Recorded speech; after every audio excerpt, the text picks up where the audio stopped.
Today I have the privilege to come in Gurugram University. In this university, Dr. Dinesh is heading as a Vice Chancellor, and I take it my privilege that today I requested him for sparing a few minutes for giving us interview, and in this interview we would like to know from him his plannings and other things pertaining to the university itself.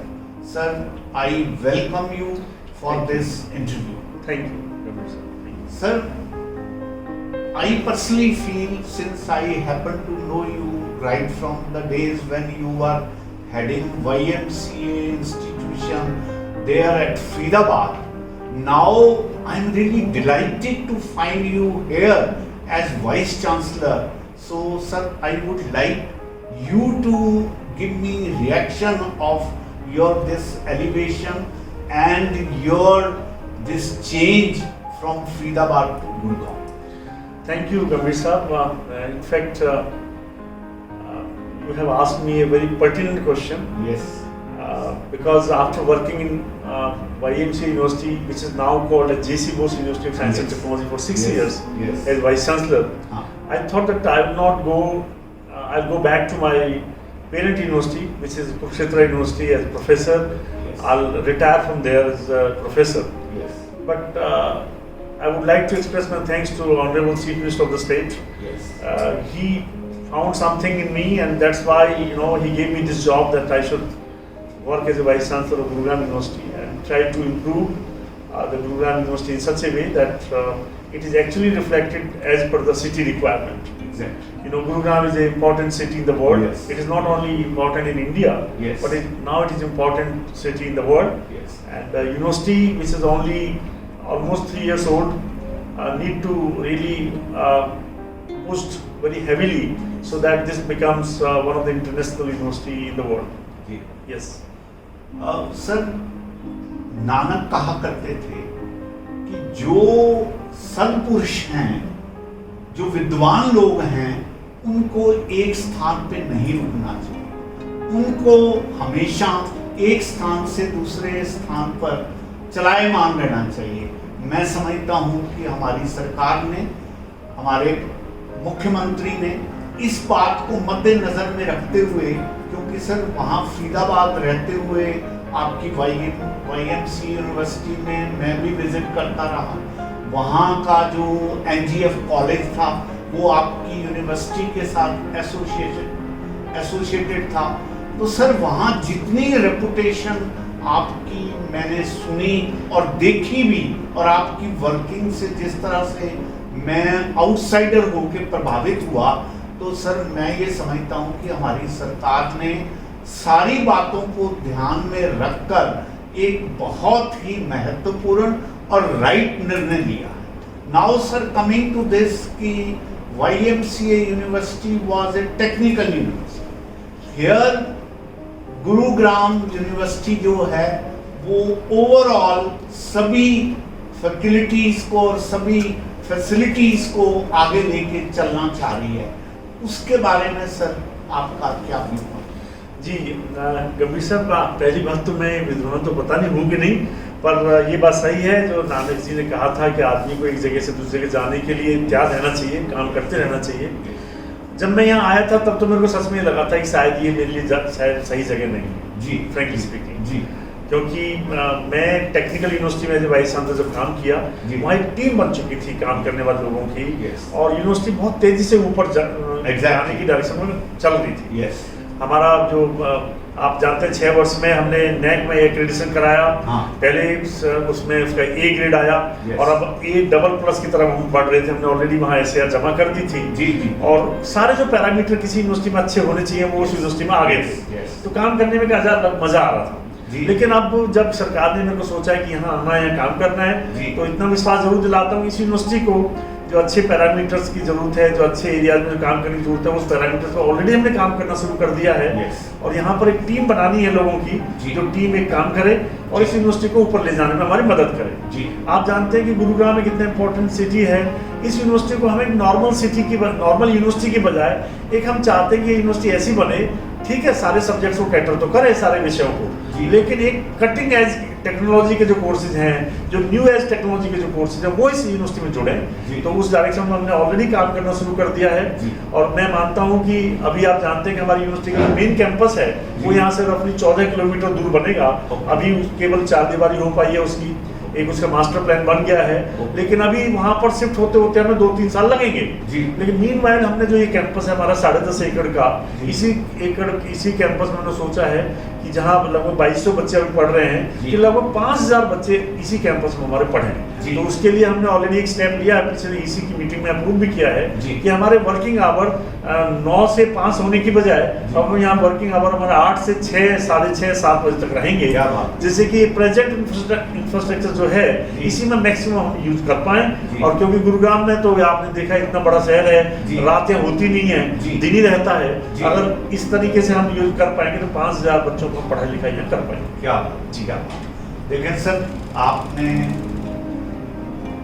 इस interview के इस भाग को यूं शुरू किया कि पता नहीं मुझ में विद्वता है या नहीं है, तो सर मैं सिर्फ आपसे आपकी हम्बलनेस को देख के ये कहना चाहता हूँ कि वो शख्स जो तुमसे झुक के मिला होगा, यकीनन उसका कद तुमसे बड़ा होगा, यकीनन उसका कद तुमसे बड़ा होगा।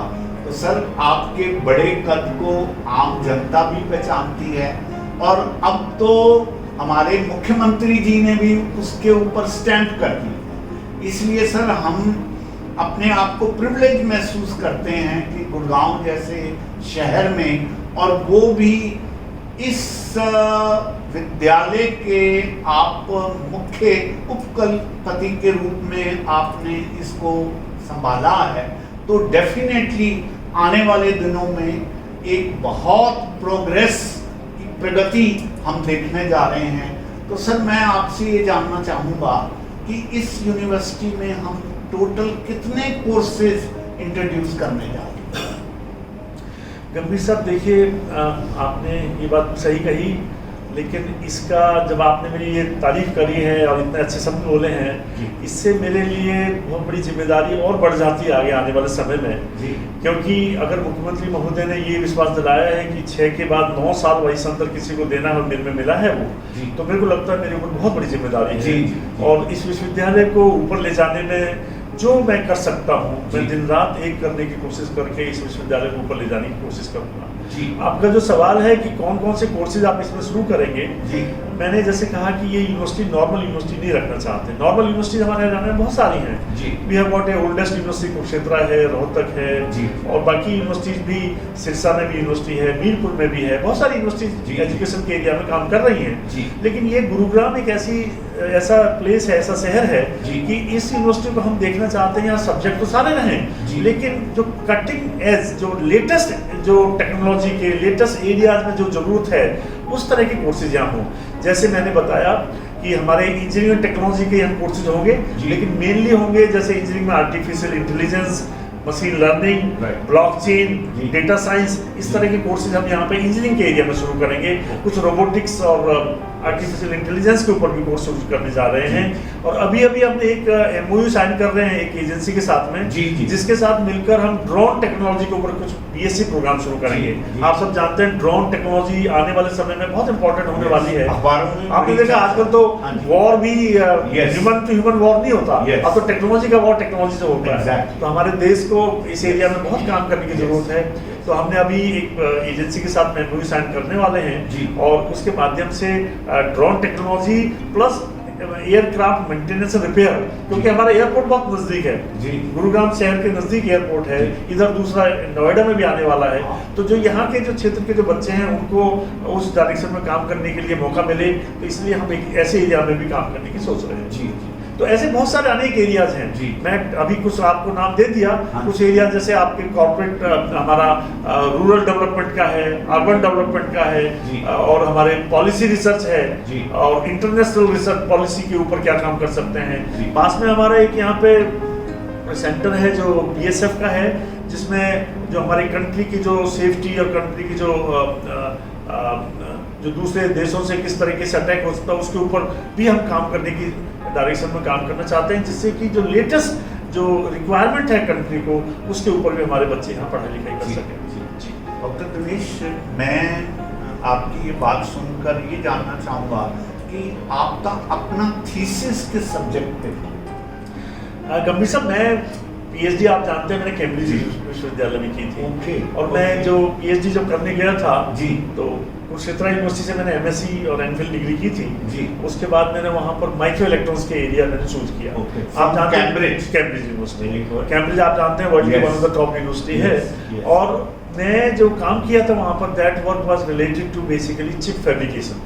जो आजकल आप देखते हैं कंप्यूटर में चिप्स हैं, माइक्रोफोन में चिप्स हैं, और Yes. कई जगह सारी जो चिप्स होती हैं, जी। जो ICs होते हैं आपके, Yes. उसके ऊपर काम किया था। एक छोटे से उसके ऊपर पैरामीटर पर काम किया था। जी। लेकिन हाँ, वो यूनिवर्सिटी और उस तरह का काम यहाँ पे तो नहीं पॉसिबल था। जी। तो हमने जब कुरुक्षेत्र में वापस आए तो हमने बहुत सारा काम related to semiconductor technology, new type of materials के ऊपर काम किया, जो अभी हमारे स्टूडेंट्स अभी भी काम कर रहे हैं कुरुक्षेत्र में। और बहुत सारे स्टूडेंट्स अपनी जॉब लेके, इवन IIT में मेरा एक विद्यार्थी है जिसने मेरे साथ PhD किया कुरुक्षेत्र में, अब वो IIT में प्रोफेसर है, डीन है। जी। तो बहुत अच्छा लगता है कि एक यूनिवर्सिटी का स्टूडेंट PhD करके और IIT में फैकल्टी की तरह काम कर रहा था, अपने आप को बहुत सेटिस्फेक्शन, बहुत एक अच्छी फीलिंग आती है। बिल्कुल। जी। डॉक्टर दिनेश, आमतौर पर सभी यूनिवर्सिटीज़ में और विशेष तौर पर टेक्निकल यूनिवर्सिटीज़ में बहुत ध्यान दिया जा रहा है इस तरफ इम्प्रूवमेंट की, लेकिन आपका विजन मैंने जो फरीदाबाद में महसूस किया वो ओवरऑल ह्यूमन पर्सनैलिटी की डेवलपमेंट की तरफ, उसकी मॉरल अपलिफ्टमेंट की तरफ आप अक्सर वहाँ पर थिएटर और लेक्चर्स और अभी तो आपने शायद एक कम्युनिटी रेडियो भी वहाँ एस्टेब्लिश करवा लिया था। तो इन सब बातों को डेफिनेटली आप यहाँ भी ध्यान रखेंगे, और मेरा मानना है कि इस गुड़गांव जैसे कमर्शियल शहर में इन सब चीज़ों की भी बहुत ज़रूरत है। उसके लिए आपके विजन में क्या बात है, जरा वो भी स्पष्ट। गंभीर साहब, आपने ठीक कहा। हमारा ओवरऑल डेवलपमेंट, पर्सनली डेवलपमेंट के ऊपर वहाँ बहुत ध्यान था। Yes. आप सब जानते हैं कि इंजीनियर कई बार डिग्री मिल जाती है, ले लेता है, लेकिन Yes. अब जब जॉब के लिए मार्केट में जाता है, इंडस्ट्री में जाता है, यदि बच्चा बोल ही ना पाए तो कोई उसको जॉब नहीं देता। कई बार नॉलेज आपके अंदर होती है लेकिन आप Yes. उसका एक्सप्रेस ना कर पाए तो कोई फायदा नहीं होता। तो इसीलिए हमने वहाँ पर बहुत सारे क्लब बनाए जी। बच्चों के ओवरऑल डेवलपमेंट के लिए। इतने सारे क्लब थे, मॉरल वैल्यूज के ऊपर, एथिकल वैल्यूज के ऊपर भी क्लब थे, Yes. स्पोर्ट्स के ऊपर भी क्लब थे, Yes. और जो इंफ्रास्ट्रक्चर में जैसे बच्चे को कोई ड्रोन बनाना चाहता है, कोई रोबोट बनाना चाहता है, उस तरह के जो प्रैक्टिकल क्लब वो भी हमने बनाए हुए थे। Yes. तो वहाँ हर स्टूडेंट को कंपलसरी था कि कोई ना कोई क्लब में पार्टिसिपेट करें। जी। तो मैंने आने के बाद तुरंत यहाँ पर भी अपने डीन स्टूडेंट वेलफेयर को बुलाया। जी। मैंने यही बोला कि वहाँ जैसे हमने क्लब बनाए थे, जी। वो क्लब्स का रोल खाली मौज मस्ती नहीं होता। Yes. ये एक तरीका है अपनी चीज को इम्प्रूव करने का। Yes. पढ़ाई लिखाई तो क्लास में हो जाती है, हाँ। लेकिन ओवरऑल डेवलपमेंट के लिए क्लब्स का रोल बहुत इंपॉर्टेंट है। बिल्कुल। तो मैं समझता हूँ कि इस यूनिवर्सिटी में, हमारी यूनिवर्सिटी ये गंभीर साहब खाली कैंपस यूनिवर्सिटी नहीं है। Yes. YMCA यूनिवर्सिटी में तो मेनली कैंपस में कोर्स होते थे। Yes. थोड़े से इंजीनियरिंग कॉलेज एफिलिएटेड हो गए थे बाद में, जी। लेकिन ये तो यहाँ पे तो 33 कॉलेज जो गुरुग्राम और नुहू एरिया के हैं वो भी सारे एफिलिएटेड हैं। मैं तो चाहता हूँ हमारे यूनिवर्सिटी के माध्यम से उन कॉलेजेस के लोगों की और स्टूडेंट्स की भी पर्सनैलिटी इंप्रूव हो, Yes. उनकी भी क्वालिटी एजुकेशन हो। तो ऐसे हम नए नए कोर्सेज यहाँ शुरू करेंगे, और मेरे को पूरी उम्मीद है, जैसे आपने हमारी वहाँ पर तारीफ की 6 साल बाद में काम करने की, जी। जब 3 साल का टर्म मेरा पूरा होगा तो यहाँ पे भी आप देखेंगे काफी नहीं, बहुत अच्छा डेफिनेटली है। I am very hopeful for that. Sir, मुझे ये सुनने में आया है कि आपको अपने काम के लिए बहुत अच्छे ढंग से नवाजा गया है। सर, उसके बारे में भी आप 2 शब्द कहना चाहें? जी, मैं गंभीर साहब इसका श्रेय तो मेरे को नहीं, मेरे ये काम था मेरे विद्यार्थियों का। देखो, जब हमें 2016 में माननीय प्रधानमंत्री जी ने, मोदी साहब ने जी। होमी जहांगीर बाबा अवार्ड जो इंडियन साइंस कांग्रेस के द्वारा दिया जाता है हर जी, साल, जी। जब मेरे को चयनित किया मेरा नाम, मेरे को बहुत खुशी हुई। जी। लेकिन जब मेरे से कोई भी पूछता है कि भाई आपको इस अवार्ड की बधाई, तो मैं कहता हूँ ये अवार्ड मेरे को नहीं मिला, जी। ये मेरे 20-22 जो स्टूडेंट्स PhD करके मेरे साथ में गए जी। हैं, ये सभी का कंट्रीब्यूशन है। बिल्कुल। तो मैं तो समझता हूँ ये अवार्ड ठीक है मिला मेरे को है। जी। और जैसे होता है ना, नाम फौज में जनरल का होता है, लड़ती तो फौज है, जी। मेरे साथ भी वही हुआ, मेरे सारे स्टूडेंट्स का काम है जिसका मेरे को अवार्ड मिला। जी। मैं सभी को समर्पित करता हूँ सब। जी। डॉक्टर दिनेश, अगेन मैं आपकी इस हम्बलनेस पर ये कहना चाहता हूँ कि तेरे सजदे में सर को नवाऊं तो क्यों ना नवाऊं, और तेरे सजदे में गीत गाऊं तो क्यों ना गाऊं। तूने भी तो जी भर के मेरी झोलियां नवाजी हैं, फिर तू ही बता तेरे सजदे में गीत गाऊं तो क्यों ना गाऊं। सर, आपकी हम्बलनेस, आपकी डेडिकेशन फॉर स्टूडेंट्स आपको प्रेरित करती है कि आप इतना बड़ा अवार्ड भी स्टूडेंट्स को डेडिकेट करें। ये आपकी हम्बलनेस की इशारा है। और डॉक्टर दिनेश, मैं सिर्फ इस बात की बहुत मनोकामना ही नहीं करता, आई एम 100% श्योर कि नेक्स्ट टाइम जब हम आपसे मिलेंगे तो आप एक एक करके इन सभी फील्ड में आप अपनी अचीवमेंट्स गिनाएंगे। आपका होना ही, मैं समझता हूँ, यहाँ पर नई तरह की अचीवमेंट्स के नए अध्याय का खुलना है। और इन शब्दों के साथ मैं इस बात की उम्मीद रखता हूँ कि जल्दी ही हम आपसे पुनः मुलाकात करेंगे और आपकी आने वाली अचीवमेंट्स को एक एक करके हम आपके मुंह से ही सुनना चाहेंगे। आपका बहुत बहुत आभार, बहुत बहुत धन्यवाद। आपने अपने व्यस्त समय में से हमें ये समय दिया। कबीर साहब, बहुत बहुत आपका धन्यवाद। आपने जिस तरीके से प्यार हमें फरीदाबाद में दिखाया, जी। आपका प्यार हमें यहाँ भी मिल रहा जी। है। और मेरे को ऐसा लगता है कि आपके चैनल के माध्यम से जी। ये जो गुरुग्राम यूनिवर्सिटी की जो कहानी है, जो आगे आने वाले समय में योजना है, Yes। वो सब लोगों तक, दूर दूर तक पहुँचेगी। जी। और मैं मानता हूँ जो हमारे विद्यार्थी हैं, जी। अल्टीमेटली वही उस सिस्टम से उनको बेनिफिट मिले। और यूनिवर्सिटी बेसिकली मैं तो कहता हूँ कि स्टूडेंट्स के लिए है। Yes। चाहे हम टीचर्स हैं, चाहे स्टाफ हैं, चाहे और भी सब लोग हैं, अल्टीमेट हमारा गोल है कि स्टूडेंट्स का भला हो। और स्टूडेंट का भला खाली जॉब लगाना ही ना हो, Yes। उनको ओवरऑल डेवलपमेंट ऐसी हो कि समाज में वो सबका भला करे। बिल्कुल। तो इसी शब्दों के साथ आपका बहुत बहुत धन्यवाद गंभीर साहब। दिनेश जी, इससे पहले कि मैं आपसे अलविदा कहूँ, मुझे आपकी सारी बातें और लक्ष्य को सुन के मुझे एक अपनी रुबाई याद आती है। और मैं कहा करता हूँ कि यहाँ दौलत वालों ने जिंदगी में अलग से क्या पा लिया, यहाँ भरपेट खाने वालों ने अलग से क्या खा लिया है। जिंदगी के स्वाद यहाँ भूख में वाबस्ता हैं, जिसने खुद को गवा दिया उसने ही पा लिया। तो सर, आप उन लोगों में से हैं जो गवा के पाना चाहते हैं। और इस उम्र के दौर में और आपकी लियाकत की प्रकाष्ठा जिस प्रैक्टिकल ढंग से हमारे सामने आ रही है, मैं हृदय से आपको नत नत सलाम करता हूँ और परमात्मा से प्रार्थना करता हूँ कि आप इसी तरीके से आगे बढ़ते रहें। बहुत बहुत धन्यवाद। बहुत बहुत आभार।